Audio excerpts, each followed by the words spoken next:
New Orleans. What most people don't know about Carnival is that it's not simply an American tradition, but a festival celebrated around the world.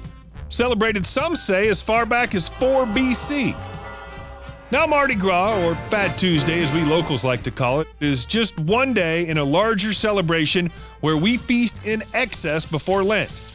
This typically always consists of great music, free parades, throws, floats, and of course, food. With the most distinctively recognized cuisine in the U.S., New Orleans dishes are a hodgepodge of Creole, Cajun, and soul food.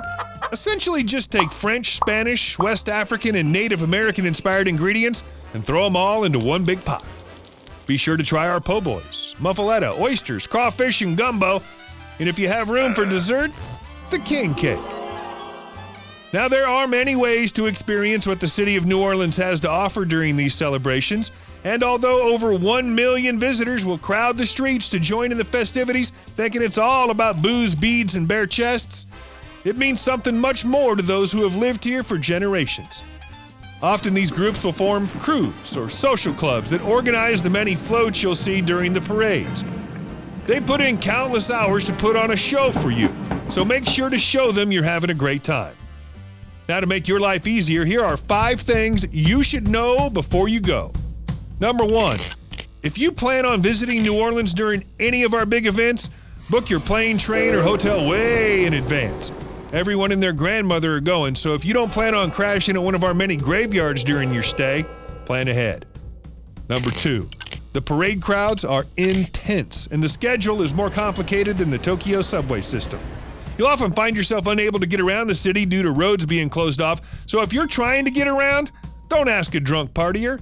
Ask a bartender or a police officer, as they most likely live there. Number 3, contrary to popular belief, Bourbon Street is not where all the action is. The French Quarter is full of life, but if you're looking for a more laid-back experience with great music, Frenchman Street is the way to go. Number 4, what's up with the flashing thing? Alcohol doesn't always bring out the best in us. Plain and simple, this was never and is still not a tradition.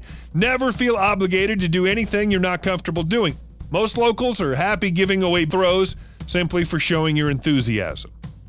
Number 5, decide what type of trip you want to have. Carnival is exciting but can be overwhelming for some.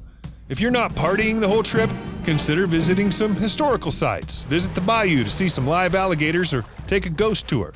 After all, we are the city of the dead. No matter how rowdy it gets, tourism during Carnival accounts for close to $1 billion for the city of New Orleans. We're depending on you to come and have a great time. So, when you come down to celebrate with us in the Big Easy, and we hope you will, remember, it's not so much that you remember all of our traditions, but at least remember where your hotel is when the night is done.